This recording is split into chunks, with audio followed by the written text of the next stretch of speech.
I moved your inheritance into my name, starting fresh with someone younger who actually appreciates me. Those were the exact words that ended my 22-year marriage and began my husband's complete and utter downfall. What he didn't know was that I had been 3 steps ahead of him the entire time, planning for this exact moment without even realizing it. My name is Danielle. I'm 45 years old, and this is the story of how my cheating husband tried to steal $600,000 from me and ended up in federal prison instead. But before I tell you how this all unfolded, you need to understand that this wasn't just about money. This was about respect, trust, and what happens when someone mistakes your kindness for weakness.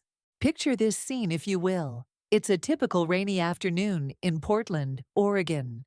The kind of day where the sky just hangs low and gray, and you can hear the raindrops streaking down the windows. I'm sitting at my kitchen table, laptop open, checking my banking accounts like I do every single week. I work as a senior accountant for Hollowgate Systems, a mid-sized logistics company. So managing money isn't just my job, it's literally what I do for a living. Numbers don't lie, spreadsheets don't deceive you, and bank statements tell you exactly what's happening in someone's financial life. Then my phone rings. The caller ID shows my husband Greg's name, and I answer expecting to hear about his business golf trip. Greg had been taking more and more of these trips lately, always with vague explanations about networking and potential clients. But the moment he started talking, I knew this conversation had absolutely nothing to do with golf. His voice came crackling through the phone with that smugness I'd grown to recognize and despise over the past few months. There was something different about his tone, something almost gleeful, like he was delivering news he'd been dying to share. "I moved your inheritance into my name," he said, pausing for effect, starting fresh with someone younger who actually appreciates me. In the background, I could hear everything he thought I couldn't: female laughter, light and carefree, the sound of waves lapping against a shore, the clinking of drinks, the kind of casual conversation you hear at beachside bars. This wasn't a business trip. This wasn't even close to a business trip. This was my husband of 22 years, calling from some tropical paradise to tell me he had stolen my inheritance and was leaving me for another woman. Now here's where most people would expect me to react the way you see in movies: screaming, crying, begging, threatening, throwing things across the room. But I did something that probably saved my financial life and definitely sealed his fate. I stayed completely, utterly calm. "You really should have paid more attention to your accounts, sweetheart," he continued, and I could practically hear the smirk in his voice. He was enjoying this moment, savoring what he thought was his ultimate victory over the woman he'd apparently decided was too boring, too trusting, too easy to manipulate. "You're right," I whispered into the phone, my voice steady as stone. "You deserve it." Then I hung up. And in that moment, Greg made the biggest mistake of his entire life. He assumed that my calm reaction meant I was weak, that I was defeated, that I had just rolled over and accepted his betrayal without a fight. He couldn't have been more wrong. See, what Greg didn't understand about me, what he should have learned after 22 years of marriage, is that I'm not just methodical and careful in my professional life. I'm strategic in everything I do. And while he was busy planning what he thought was the perfect betrayal, I had unknowingly been preparing for this exact scenario for months. Let me take you back 18 months to explain how this all began. My uncle Theodore had passed away, leaving me an inheritance that would change my life forever. $600,000 plus a beautiful mountain cabin that had been in our family for generations. Now, Uncle Theodore wasn't just wealthy. He was absolutely paranoid about money, and he had very good reasons for that paranoia. Decades earlier, in his 30s, Uncle Theodore had built his first fortune through smart investments and hard work. But he'd lost everything to a scheming business partner who had seemed trustworthy, who had been charming and convincing, who had played the long game to gain Theodore's trust before stealing everything he could get his hands on. It had taken my uncle 20 years to build his wealth back up, And by then, he'd learned some very hard lessons about human nature and the lengths people will go to when they see easy money.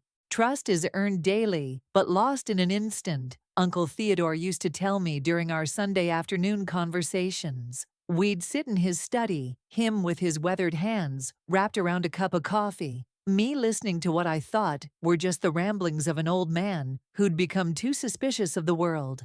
"Protect yourself, Danielle," he would say, "even from the people you love most. Especially from the people you love most." At the time, I thought he was being overly cautious, maybe even a little paranoid. I'd nod politely and think that surely my situation was different. I was married to a good man. We'd built a life together. We were partners in everything. Greg would never hurt me the way Theodore's business partner had hurt him. Now I realize that Uncle Theodore wasn't being paranoid at all. He was giving me a roadmap, a step-by-step guide for protecting myself from exactly the kind of betrayal I was about to face. When I received that inheritance, I didn't do what a naive, trusting wife might do. I didn't just deposit it into our joint checking account where Greg could access it easily. Instead, I spent weeks meeting with Uncle Theodore's financial advisor, a sharp, no-nonsense woman named Patricia Wells, who specialized in something called inheritance protection. Patricia worked for a firm that most people have never heard of, Gravora Group Private Banking. This wasn't your typical neighborhood bank with friendly tellers and free coffee in the lobby. This was a company that catered specifically to clients who valued discretion and security above all else. Their clients were people who had learned the hard way that money makes you a target, that even the people closest to you might see dollar signs instead of love when they look at you. Together, Patricia and I structured my inheritance in a way that most people would consider excessive. The accounts weren't just protected by simple passwords that someone could guess or steal. They were wrapped in multiple layers of fraud detection software, legal safeguards that required court orders to override, and authorization protocols that demanded several different forms of verification for any significant transactions. Greg's name appeared nowhere on any of these documents, not as a beneficiary, not as an authorized user, not even as someone who could receive account information if he called asking questions. The only way he could access even a single penny was if I voluntarily added him to the accounts and provided him with specific authorization codes that changed regularly, which of course I never did. And now you're starting to understand why. But here's where the story gets really interesting, because what Greg had actually tried to access wasn't even the main inheritance account. See, I had deposited a small portion of Uncle Theodore's gift into our regular joint checking account, maybe $20,000 that I used for household expenses and improvements to our home.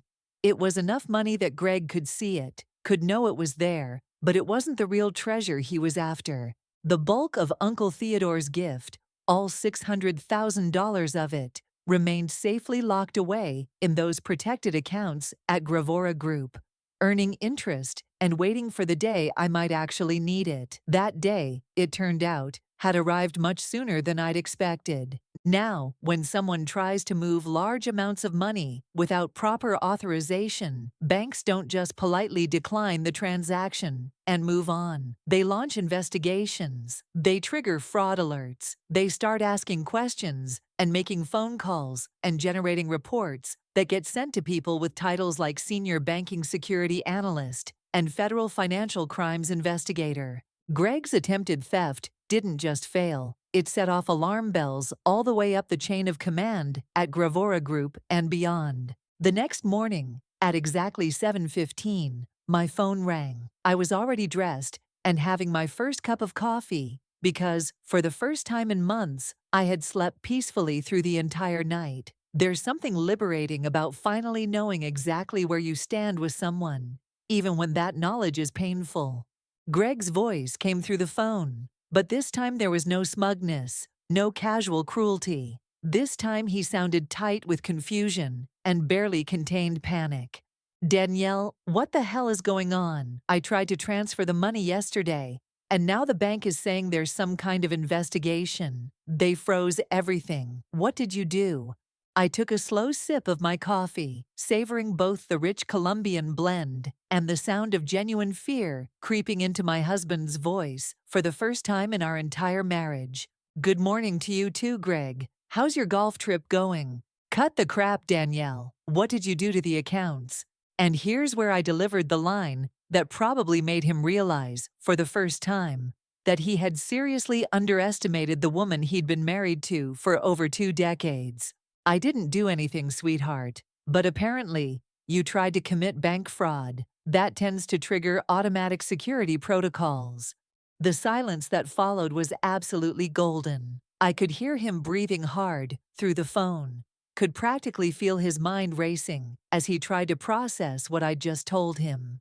In the background, I caught the sound of that same female laughter from the day before. His replacement was apparently still enjoying her vacation, blissfully unaware that her sugar daddy had just become a serious legal liability. Actually, you don't have any rights to that money, I continued, walking to my kitchen window to look out at the morning drizzle. Uncle Theodore's inheritance was placed in a protected trust specifically designed to prevent unauthorized access. When you tried to move funds without proper authorization, you triggered fraud prevention measures that can't be reversed. You're lying, he said.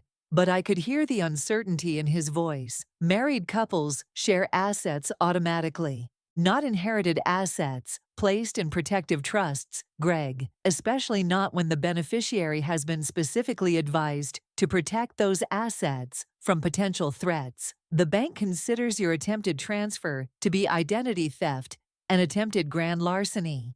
Now, I need to pause here and tell you something crucial about this whole situation. I hadn't just been sitting around waiting for Greg to betray me like some kind of prophet who could see the future. For months, I had been noticing changes in his behavior that didn't add up. The late-night phone calls he claimed were work-related, even though I knew his company well enough to know they didn't conduct business at 11 p.m. on weekends. The sudden interest in our financial accounts, asking seemingly innocent questions about where we kept our important documents and whether I'd updated my banking passwords recently. The way he'd started asking about Uncle Theodore's inheritance, wanting to know exactly how much it was and where the money was being held. Most telling of all were the changes in our joint checking account. Small amounts of money disappearing regularly, never enough to trigger automatic alerts. But over the course of 8 months, it added up to almost $15,000. When I asked Greg about the withdrawals, he always had explanations. Car repairs that he'd handled himself, business lunches with potential clients, networking events that required upfront costs. But I'm an accountant. I notice patterns, I track spending, and Greg's explanations weren't adding up. So 3 months before his theft attempt, I had quietly done something that would prove to be absolutely crucial. I hired a private investigator named Marcus Chen, a former police detective who specialized in tracking financial irregularities and documenting infidelity cases. What Marcus discovered was worse than I had imagined, but also exactly what I needed to protect myself legally. Greg had opened a secret bank account 8 months earlier, right around the time his behavior started changing. The money disappearing from our joint account was being transferred to this secret account, which was then being used to fund an elaborate double life. Hotel rooms in cities where he claimed to be on business trips, expensive dinners for two at restaurants I'd never been to, jewelry purchases that I certainly never received. And then there was Amber, 28 years old, blonde, worked as a bartender at Greg's favorite sports bar downtown, the same sports bar where he claimed to meet clients for informal business discussions. Marcus had followed Greg to Phoenix the weekend before his phone call to me. The golf trip was actually a romantic getaway, 5 days at a luxury resort, couples massages, private beach dinners, the works, all paid for with money he'd been systematically stealing from our joint account for months. But Marcus had gotten more than just photographs and credit card receipts. He'd gotten video evidence of Greg and Amber together, audio recordings of conversations where Greg talked about his plans to leave me once he figured out how to access what he called Danielle's windfall money. And most damning of all, recordings of phone calls where Greg discussed his strategy for getting me to give him access to the inheritance accounts. The private investigator's report was a masterpiece of documentation: bank statements, hotel receipts, restaurant bills, flight records, even social media posts that Amber had made from their various trips together. It was enough evidence to prove systematic deception, theft of marital assets, and premeditated adultery. But the most beautiful part of Marcus's investigation was something I learned later. In the process of tracking Greg's secret account, he had also discovered that Greg had been making inquiries about my inheritance for months, phone calls to various banks, claiming to be my financial advisor and requesting account information. Online searches for ways to access spouses' inheritance accounts. Even an in-person visit to a different branch of Gravora Group, where he'd attempted to present himself as my representative. Every single one of these attempts had been logged by the respective institutions as suspicious activity. When combined with his actual theft attempt, it established what federal investigators would later call a clear pattern of premeditation and criminal intent.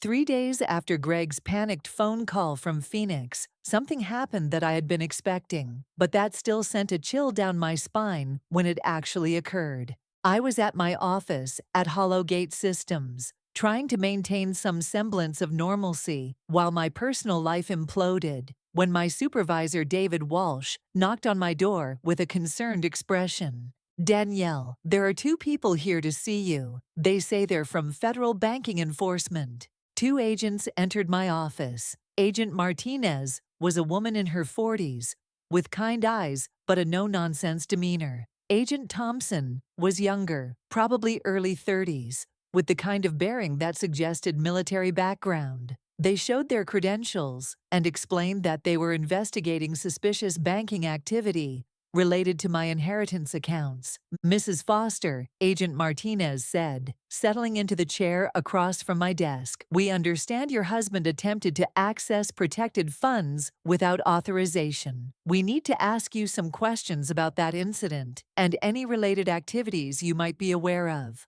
"That's correct," I replied, closing my laptop to give them my full attention. He called me from what he claimed was a golf trip to inform me he'd moved my inheritance into his name. When I told him I didn't believe that was possible, he became agitated and hung up. Agent Thompson was taking detailed notes. "Were you aware of any prior attempts by your husband to access these accounts?" "Not until this morning, when my banking representative informed me there had been previous inquiries. Apparently, he'd been calling the bank for months, claiming to be my financial advisor and requesting account information." I paused, choosing my words carefully. "I should also mention that I'm in the process of filing for divorce. My attorney has documentation of financial irregularities in our joint accounts, as well as evidence of infidelity." The agents exchanged glances. Agent Martinez leaned forward slightly. "Mrs. Foster, we need you to understand that what your husband attempted wasn't just a civil matter between spouses. Attempting to access federally protected inheritance trusts through fraudulent means is a serious federal crime." "How serious?" I asked, though I suspected I already knew the answer. "Bank fraud charges could result in up to 20 years in federal prison and substantial fines." Agent Thompson replied quietly, "especially when there's evidence of premeditation and ongoing deception, which appears to be the case here." I felt a cold satisfaction settle in my chest. Greg had thought he was being clever, thought he was stealing my money and running off with his girlfriend to start a new life in paradise. Instead, he had potentially destroyed his entire future for a woman he'd known less than a year. "What happens next?" I asked. "We'll need you to come in and give a formal statement," Agent Martinez replied, handing me a business card. We'll also need access to any communications you have with your husband regarding the inheritance and any documentation of suspicious financial activity you might have discovered. Your banking institution has been very cooperative in providing evidence of the attempted access, Agent Thompson added. They take these kinds of security breaches very seriously, especially when they involve protected inheritance accounts. After the agents left, I sat alone in my office for a long time, staring out the window at the Portland skyline. Part of me felt guilty for not warning Greg about how thoroughly protected the inheritance was, about how serious the consequences of his actions could be. But then I remembered his phone call, the smugness in his voice, the casual cruelty of announcing his betrayal while another woman laughed in the background, the way he'd called me sweetheart while twisting the knife deeper. Greg had made his choice. He'd chosen to see my patience as weakness, my trust as stupidity, and my love as something he could exploit and discard when something better came along. My phone rang, Greg's number again. This time I answered, curious to hear what he had to say, now that the reality of his situation was starting to sink in. Danielle, please, you have to help me. There are federal agents asking questions about bank fraud. This has gone too far. We need to fix this before it gets worse. Has it gone too far? I asked quietly, genuinely curious about his perspective. I made a mistake, okay? I got scared about our future, about money, about getting older, and I panicked. But we can fix this. We can work it out. We've been together for 22 years. That has to count for something. Greg, I said, my voice remaining calm and conversational. You didn't make a mistake. You planned this for months. You opened secret accounts. You lied about business trips. You've been stealing from our joint savings to fund your affair with a woman young enough to be our daughter. And then you attempted to commit federal bank fraud. I paused, letting that sink in. The only thing you didn't plan for was getting caught. What do you want from me? He asked. And for the first time, I heard genuine desperation in his voice. What will it take to make this go away? Nothing, I replied. There's nothing you can do to make this go away. You did this to yourself. Then I hung up and went to lunch. The news that Greg had been arrested came 3 days later through a call from Agent Martinez. I was at home, preparing dinner for one, and actually enjoying the quiet solitude of my house when my phone rang. Mrs. Foster, I wanted to inform you that we've taken your husband into custody on charges of attempted bank fraud, identity theft, and violation of federal banking regulations. I set down my wooden spoon and leaned against the kitchen counter. Where was he arrested? Phoenix. He was attempting to board a flight to Costa Rica with his companion when airport security detained him. I had to smile at that. Even in his desperation, Greg was still making terrible decisions. Attempting to flee the country while under federal investigation for financial crimes isn't just stupid. It's evidence of what lawyers call consciousness of guilt. Agent Martinez continued. We also discovered that he had purchased one-way tickets and had withdrawn significant amounts of cash from his secret account, which suggests he was planning to disappear permanently. After hanging up, I poured myself a glass of wine and called my divorce attorney, Jennifer Patterson, to update her on this latest development. Jennifer was delighted with the news, explaining that Greg's arrest would expedite our divorce proceedings significantly and eliminate any potential claims he might have had to marital assets. A spouse in federal custody for financial crimes, she said, her satisfaction evident even over the phone, pretty much eliminates any sympathy a judge might have had for his situation. Plus, his attempted flight from the country suggests he knew exactly what he was doing and was trying to avoid the consequences. That evening, I received the first of what would become a series of increasingly frantic voicemails from Amber, Greg's girlfriend. The first message was angry, accusing me of destroying a good man out of spite and jealousy. You're a vindictive bitch who doesn't deserve a man like Greg, she said, her voice shrill with emotion. He's never been happier than he is with me, and you're just trying to punish him for finding real love." I deleted the message without listening to it completely and blocked her number.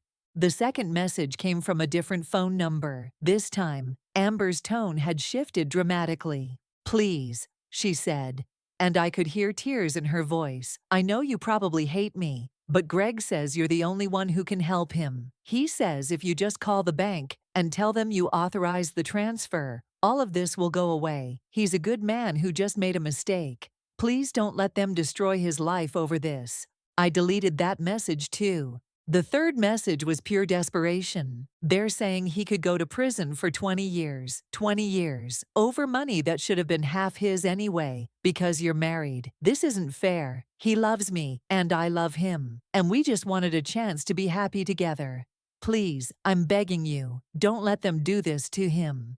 I deleted that message and blocked the second number as well. A week later, a courier delivered a thick envelope to my house. Inside were documents from Gravora Group Private Banking, along with a handwritten note from Patricia Wells. "All security protocols have been reset," she had written. "Your inheritance remains fully protected and has continued earning interest throughout this ordeal. We've also taken the liberty of implementing additional safeguards based on the attempted access patterns we observed. Your uncle would be proud of how you handled this situation." The documents showed that not only was my inheritance completely secure, but it had actually grown during the chaos. The interest and investment returns had added another $12,000 to the total. 6 weeks later, I stood in a courthouse as Judge Morrison finalized my divorce decree. Greg appeared via video link from federal detention, looking haggard and defeated. His public defender, a tired-looking man who clearly wished he was anywhere else, had advised Greg to agree to all terms rather than fight a battle he couldn't possibly win. The settlement was everything Jennifer had promised and more. I kept the house, worth approximately $400,000. I kept my retirement accounts, which totaled another $200,000. I kept the inheritance, obviously, along with all the interest it had earned. I kept my car, a reliable Honda that was paid off completely. Greg kept his legal troubles and a debt to the federal government that would follow him for the rest of his life. The defendant has forfeited any claim to marital assets through his attempted fraudulent access to protected accounts, Judge Morrison stated for the record. This divorce is granted with prejudice, and all financial arrangements are final and non-negotiable. As I walked out of the courthouse, my phone buzzed with a text message from my sister Catherine. "Saw the news about Greg's sentencing. 28 months in federal prison. Are you okay?" I texted back immediately. "Never been better." That afternoon, I met with Patricia Wells to discuss investment strategies for my newfound financial freedom. Between the inheritance, my half of our previous shared assets, and the house I now owned outright, I had enough security to consider early retirement or perhaps starting my own accounting practice. Your uncle included a letter to be given to you after any legal proceedings involving the inheritance were resolved, Patricia said, handing me a sealed envelope. Inside, Uncle Theodore's familiar handwriting offered his final advice. "Danielle, if you're reading this, it means someone tried to take what wasn't theirs. I hope my preparations served you well. Remember that the greatest wealth isn't money, it's peace of mind, and you've earned yours. Build something beautiful with what remains, and never again let anyone make you feel guilty for protecting yourself." The letter continued for another page, full of investment advice, recommendations for financial planners who specialized in working with women who had escaped financial abuse, and even suggestions for charitable organizations that helped other women in similar situations. But the final paragraph was what stayed with me. "You were always stronger than you knew, Danielle. I saw it in you even when you were a little girl. You have your grandmother's steel spine and your grandfather's strategic mind. Don't ever let anyone convince you that kindness equals weakness or that love means sacrificing your security. You deserve a life where you make all the decisions, where you trust people because they've earned it, not because you hope they deserve it." I folded the letter carefully and put it in my purse. Uncle Theodore had given me more than money. He'd given me the tools to recognize my own worth and the strength to protect it. As I drove home that evening, I reflected on the strange journey that had brought me to this point. 6 months ago, I had been a trusting wife who believed in the permanence of marriage and the goodness of the man I'd chosen to spend my life with. Today, I was a financially independent woman who owned her own home, controlled her own destiny, and answered to no one but herself. Greg's betrayal had been devastating, but it had also been liberating in ways I never could have imagined. It had forced me to discover a strength I never knew I possessed, a strategic mind I'd never fully utilized, and a capacity for self-protection that had probably saved me from years of additional financial and emotional abuse. The future stretched ahead of me, full of possibilities that were entirely mine to choose. I could travel anywhere I wanted, pursue any career path that interested me, invest in causes I believed in, or simply enjoy the peace and quiet of a life lived on my own terms. And somewhere in a federal prison, Greg was learning that actions have consequences, that trust once broken can never be fully repaired, and that sometimes the quietest person in the room is the most dangerous one of all. I had won more than a divorce settlement. I had won my freedom, my self-respect, and my future. And every single day moving forward would be a reminder that I was stronger, smarter, and more capable than anyone, including myself, had ever imagined. The inheritance that Greg had tried to steal was still there, still growing, still providing security for whatever adventures lay ahead. But more importantly, I had discovered that my real inheritance from Uncle Theodore wasn't money at all. It was the knowledge that I could take care of myself, that I could outthink and outmaneuver anyone who tried to take advantage of me, and that sometimes the best revenge isn't getting even. Sometimes the best revenge is simply winning. If this story resonated with you, if you've ever felt underestimated or taken advantage of by someone you trusted, remember this: your quiet strength is not weakness. Your careful planning is not paranoia. Your willingness to protect yourself is not selfishness. And sometimes, the person who thinks they're playing you is actually walking straight into a trap of their own making. Trust your instincts, protect your assets, and never let anyone convince you that love means giving up your security. Because the people who truly love you would never ask you to make that choice. Thank you for listening to my story. I hope it helps someone out there who might be facing a similar situation. You're stronger than you know, and you deserve better than someone who sees your trust as an opportunity to exploit. Take care of yourselves, and remember that sometimes the best thing that can happen to you is discovering exactly who someone really is before it's too late to protect yourself. Have you ever had to deal with financial betrayal or discovered that someone you trusted was planning to take advantage of you? Share your thoughts and experiences in the comments below. Sometimes knowing that others have faced similar challenges and come out stronger can make all the difference. And if you found this story helpful or inspiring, please share it with others who might need to hear it. You never know whose life you might help protect by spreading awareness about financial security and the importance of trusting your instincts. Until next time, stay strong, stay smart, and never apologize for protecting what's yours.